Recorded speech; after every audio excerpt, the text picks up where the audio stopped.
Yeah, this episode's not going to suck like the last 100 or so. This one's going to rock with the nice guys on business. What the ultimate goal is going to be is, as a creator or as a business, you want all that traffic and attention back to your site. Totally. You want them back on your site so you can get your data, know your customer, keep them in your channel, the same way that we used to consider channels before, where you show up to CBC or whatever your news channel is, and you go and you're dedicated to spend time there. And with bringing your audience from social, driving them in unique ways to your website is really the goal, because now you're not building your empire on rented land. Locally sourced, organic, gluten-free, and topic to table. It's the Nice Guys on Business podcast. Go from where you are now to where you could be. Get expert tips to grow your business, to be more productive and more efficient, whether you're trying to build influence, grow your community, or make it rain. Best-selling author of Nice Guys Finish First, Doug Sandler, can lead the way. The Nice Guys on Business is produced by Turnkey Podcast Productions.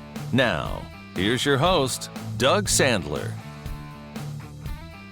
Talking today about all things e-commerce, customer experience, and entrepreneurship. Plus, we're going to throw in a little bit about video as well, because I think that's a valuable and important component to anyone that has a website or an e-commerce business. Tyler Murray, he's one of the internet's e-commerce pioneers dating back to 1993. Now, you might check him out right here. If you're watching this on video, he might not look like he was more than 10 in 1993. I'm not 100% sure, but we're going to figure that out.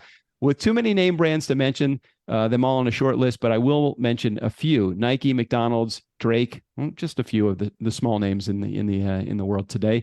His know-how has stood the test of time and billions, with a B, of transactions worldwide. Tyler, I'm excited to speak to you. Welcome to the Nice Guys on Business podcast. Awesome. Looking forward to the conversation. Nice to meet you. Hey, me too. I'm happy to have this conversation here. And because we don't do a lot with video, I'm going to learn a lot myself, but I want to actually create a visual for my listening audience too. Rock star or movie star that you think that you resemble the most. And somebody immediately, as soon as you connected with me, I hit home with somebody. It might be somebody that's in your past, but not 100% sure. Who do you think you look like, rock star or movie star?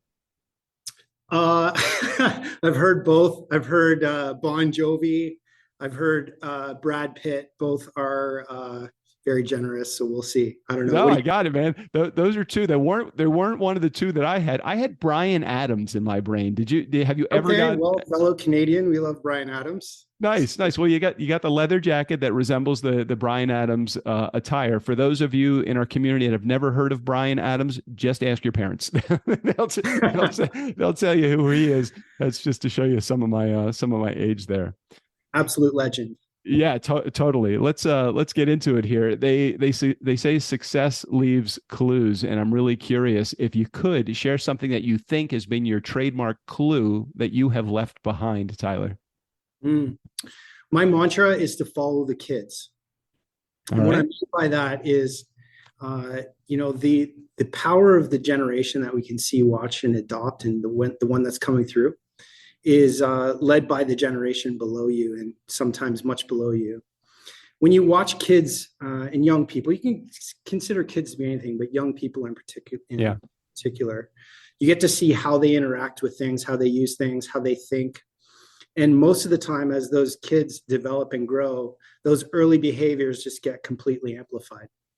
So signals for us is always keeping an eye on what they're doing, what they like, because inevitably that becomes the entire generation. So you catch it early enough, like we've always done, and you get to ride a wave for a little while, not forever. Technology and kids and their habits, and there's new generations that come quicker than we all expect. So that's been one of the secrets, I guess. It seems to be, and I appreciate you saying that. It just seems to be so fleeting. You think about things like Snapchat or TikTok. I hate to say this because I know it is a huge video platform, but I have never even been on TikTok. Now, that might leave me in the dust in 3 years from now, or it might make me man, you were smart not to go on TikTok because now it's completely dead. How do you know which things to follow? Because kids are so, they're pretty fickle. If they see an adult join Facebook, for example, they stay as far away from Facebook as they can. How do you know which stuff to follow and what stuff to not follow? Well, there's like an interesting dynamic right now going on between young people, influencers, and creators that are trying to get audience attention, and like big brands that are trying to figure out how to sustain their revenue and their audience and connect with people. So what the big brands are doing is looking at the kids and trying to emulate what they're doing in their small communities. And the influencers that are trying to grow are trying to aspire to do what the big brands are doing. So it's like this weird crisscross of roads of things that are happening in different objectives. But I don't think it's really changed. What do kids love? We love, they love, can't say we anymore. Well, you probably they can. love movies and video games and music and Pop entertainment culture. and concerts, right? Like TikTok has evolved to be a platform where you get to engage in whatever you're interested in. So it started as kind of like a dance app. So the beauty of that was taking music and video and putting them together and capitalizing on kids wanting to, show themselves dancing and doing cool stuff like that. But now it's really just a place to search and view interesting content, funny content, weird content. And it's kind of like regurgitated from every single place into this like weird mix of like rabbit holes that you can just scroll through endless. I totally get it. I mean, when if you were to have told me maybe 5 years ago that YouTube is going to be the second most popular search engine, I would have said, why? It's a bunch of videos. I mean, there are a lot of how-to things on there, but it has become this juggernaut over the years. Now, do you see, and I don't mean to make this a show about TikTok, but it's curious that we started there. I mean, is TikTok the thing, or is there a thing that's going to be after the thing that we now need to kind of pivot and mold and change everything that we have on this TikTok platform to whatever the next thing is? And how do you keep up? That's the challenge for me as an online guy. How do you keep up with all this? Well, it's hard, first of all. Everybody's trying to figure that out, regardless of the size or scale of their business. And there's no business that has existed that has lasted forever. That includes every business that you can think of, and certainly every technology platform that exists today. Go back to the early days, you have MySpace that doesn't exist anymore. That evolved Facebook, and we see what's happening there. So I think unless these platforms can keep their finger on the pulse of what the kids and what the mass wants, which will be always a concert of entertainment in some sources, with shopping jammed in there in the middle of it, like an right. Yeah. That's what we're betting on. But I think, if you look at all these generations and what they're doing, it's always the same things, right? Like the grunge era of the 90s led to a completely new era of cyber into the 2000s. And then it's going to go into movies again, and then it's going to go into video games again. And it's just like this concert of entertainment. Sports is in there, absolutely, for sure. And how you follow it is you don't get married to it, I think, is the way to do it, right? Experiment, try it, use it as an opportunity to learn and grow, especially for a small business. And I guess one of the other things to keep in mind here is you have to be an active participant in what's happening out there, because it changes on a daily basis. So if you're not glued to, like, let's say if we're talking about technology, TechCrunch or the news or other things that are emerging, the more the platforms and the more the news outlets talk about a thing is usually a good opportunity to either ride it or move on from it. Because they're the experts, I guess, but there's no really clear way to know. It's usually just a feel, and we can see and look at all the platforms that exist today. I'll name a few. Instagram, Facebook, YouTube, Snapchat. One of those that I just mentioned, you probably feel like is on the decline. I'm not going to call anybody out, but Snapchat, you ass. No, Tyler, I wasn't calling Tyler an ass. I was calling the folks at Snapchat that had a chance to sell, but they didn't because they were a little too greedy, I think. Oh man, I don't know about that, but also, by the way, YouTube, for your audience listeners that maybe think it's them, I can say that it's not, from my opinion, because it's actually never been stronger. And it went through a phase of early growth and explosive growth, and then died off a little bit, but the biggest creators that exist today are all using YouTube in completely new ways, and they're getting the eyeballs and the audiences, and advertisers are still there, and also still an awesome UI and experience. So, oh yeah, I mean, from a UI experience, from a user interface and user experience perspective, what's so great about what YouTube is doing is, as a content creator and as a podcast host, and we have 1,400 episodes of this show, and we have a production company, and we host and we manage, almost 70 other shows. We get no information from Apple. Get no information from Apple. We get very limited information from Spotify. We get no information from Google unless we can figure out all the back-end admin stuff. But when I go on YouTube, they tell you when these people logged in, how long they listened to, when the spike in the viewing was, how to monetize. They help you become successful at the game of YouTubing. And for me, it's not that I'm poo-pooing Apple. Look, we've got thousands, if not millions of people that have listened over the years to our show. The challenge is that we're playing in a vacuum. We have no idea why we were successful at podcasting, other than staying in the game long enough, which is kind of why a lot of people are successful at podcasting. They are clueless until they're successful at it.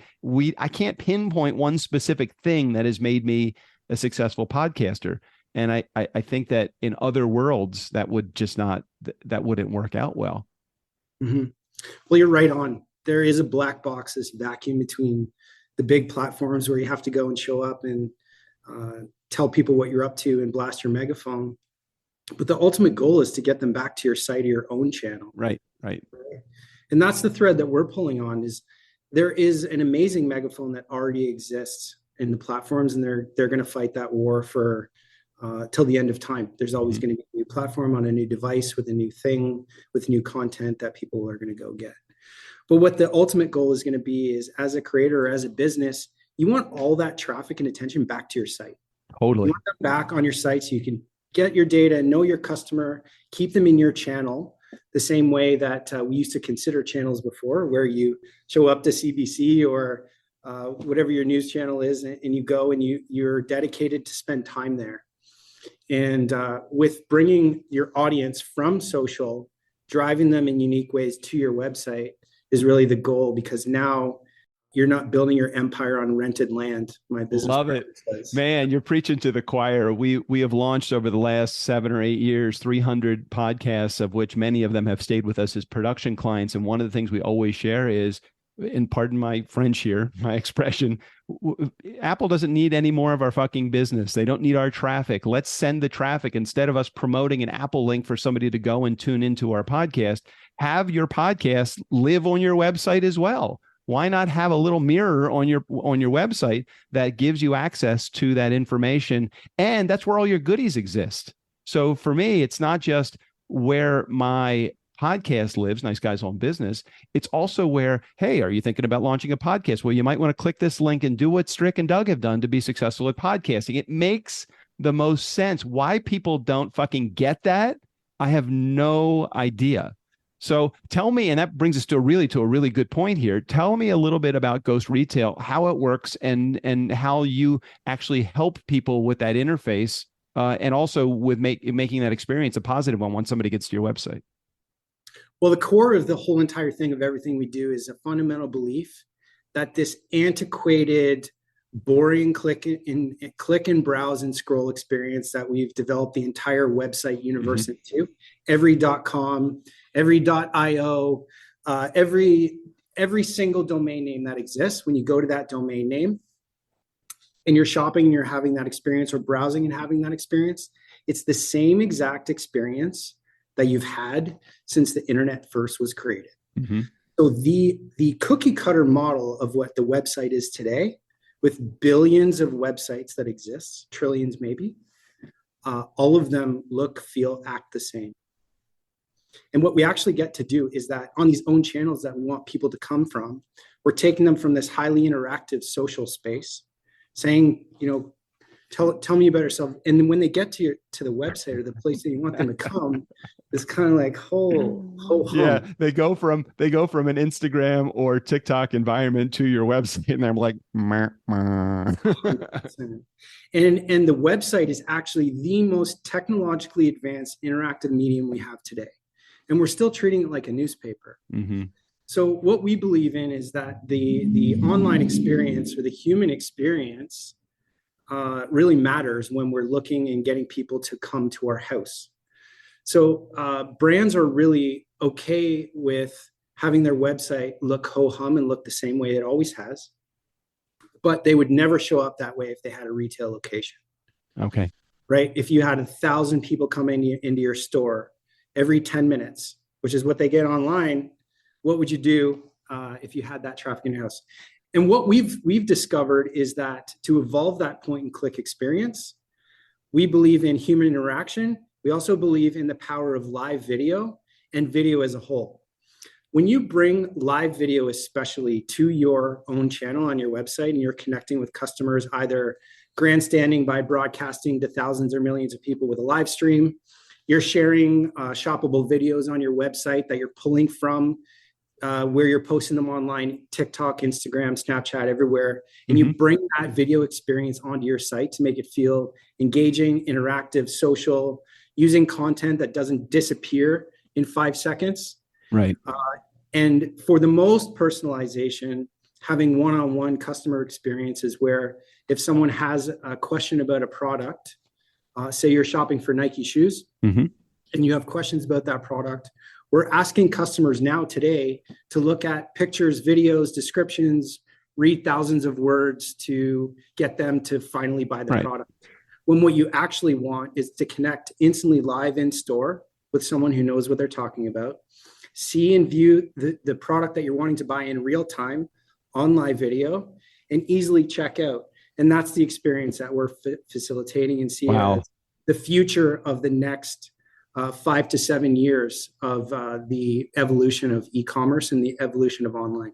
And think about it, Nice Guy community, as you're listening to this, think about the human experience, and think about for a second your sales cycle. When you put somebody into the top of a funnel, they're opting into a lead magnet, and then there's some sort of tripwire, and then there's a mid-level or a low-level product, a mid to, and then a high-level product. All of those steps could be eliminated if, and I think about this from my own experiences as a salesperson and as a buyer, if I had somebody that actually was live, that was able to walk me through and talk me in through the process, I'd much more likely buy a higher end product right out of the gate than go through that entire funnel process, which, yes, I know it's automated, but it's nowhere near as personal as a live video. I've never even heard of doing this live video thing. So tell me, how does GhostRetail actually create that environment, or what type of system or platform do you guys work on? How does it work? Tell me everything, Tyler. I want to know more. Sorry, a lot of stuff there. We have the hyper personalized product that you're talking about is our one-to-one, and we're one of the first people in the world to really bring these two things together, which is actually quite simple. It's everybody has either a high-powered camera in their hand or on their laptop or in their vicinity. It can be a webcam or their phone cam, anything, right? We have that technology. It's been around for decades. We also now have a state-of-the-art e-commerce experience that can be duplicated en masse. You spin up a Shopify store, you're ready to go. They've solved all those problems of business for website owners now. So then you've got a human that's either in the store, an influencer working from home, or in a decentralized location even, interacting with customers online. And when you bring a human real-time live video where you can just use your phone to connect like a FaceTime call or a WhatsApp call to an elite e-commerce experience with the merchant already has, and you stitch those three things together, that's where the magic of this experience can happen. So you can do that either on your phone. So let's say you're looking at a fishing rod and you're not sure about some details or specs. You click the button, you engage live with someone in the store that can show you the product, or if they're working from home and they're an expert on it, simply explain it to you and do what we all hate to do, which is the checkout process. So they can add to your bag, they can check you out and flow all the way through. So you show up as a customer and you can have a really amazing e-commerce experience with a live human to answer your questions and check out within a few minutes, completely hands-free. That's one of the products that we're. That sounds incredible. That sounds like a whole different experience than we are used to in this online version of what we're buying right now. How does it work talk to our entrepreneurs that are out there that have a business, that they have a highly customized product, let's say, or they have an environment where it's a lot of one-on-one. They need to actually talk them through, or it's a service like they're coaching them through. That's the end deliverable. How do you still have the same experience? Or is somebody connecting? They're interested, let's say, in podcast production. So they go on my website and they want to talk to a live person. And because we are, all over the world, we have people that are remotely standing by. So we always have somebody that is ready to go and they're ready to have that conversation with them. When that person on their phone that is looking at podcast production services hits connect with store, the store is actually joining one-on-one with somebody that's sitting either in a remote location or me or whoever it is. Is that a variation of something that could be done using the stuff that you have? Yeah, that's exactly the experience that we facilitate, and lots of different experiences even in between there. Let's look at furniture. Let's look at a bedroom set, which you can't really buy. Of course, you could buy a bedroom set online, but the likelihood that you're going to go online and buy a bedroom set doesn't really exist, right? Or at least the conversion would probably be fairly low. But now, if you're in your home and you're looking and you're having the conversation about getting into figuring out the bedroom set you need, you've taken the time to do so, you're in the bedroom that you want to create the modification for, the renovation, and you go onto the site and you do exactly what you said, connect live. Now, the person that's purchasing it can show the sales associate where they're actually putting it, the size and scale, the style they're looking for. The associate that's helping them can show them products. They can walk them around the showroom. I mean, we've all done this, walking and searching for furniture, right? You walk through IKEA. That same experience between the physical world and the virtual world and the real world are now coming together for the first time ever, where you can offer an experience really easily, even as a small business, to connect with your customers. And you don't even need to check them out. You just need to be knowledgeable, which everyone is, and usually what they're selling, to communicate with the customer and help educate them and hopefully make a connection, which is a whole new opportunity. You're not dealing with, everybody knows what chatbots do, right? We sometimes start shying away from them now. But if you can evolve that experience into real, like the conversation we're having right now, it builds trust, it increases basket sizes, it increases conversion, and people love it. And don't underestimate, Nice Guy community, don't underestimate the power of that human connection when somebody is actually connecting with you live. If you don't have something that you are selling like a bedroom set, and I'm thinking specifically, I don't know why, Ryan, why you popped into my head with Stevie G Jerky. If you're selling a jerky product and they just want to talk to you before they make that final decision because they're not familiar with your services or your brand or anything, connect with the live button and you're right there. I'm assuming probably for some of our smaller community members that might have shops that aren't all over the place and have hours that are 24/7. There could be we're open between 9 and 5 Eastern, and that if you click the button between 9 and 5, that's when they can get a live person. And all it's doing is it's putting that you one step closer to taking that anonymous browser to a known buyer, or at least a known person. It's very hard to say no to a live person, when you're there, and the conversion is probably much higher. And your cart size is probably much larger as well. Are you finding the same experience? We're finding all those KPIs are increased. And this is really where the recipe of why we started looking at this is. A really great e-commerce conversion rate is like 2%. Right.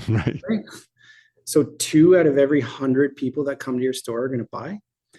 With our technology, we're seeing 30, 40, and sometimes up to 70% with some of our merchants, which if you know some of the people that are using our product, American Eagle is one of them. They're also an investor in our business. And we're putting this thing to the test all over the world with stores, influencers, and seeing what it can do.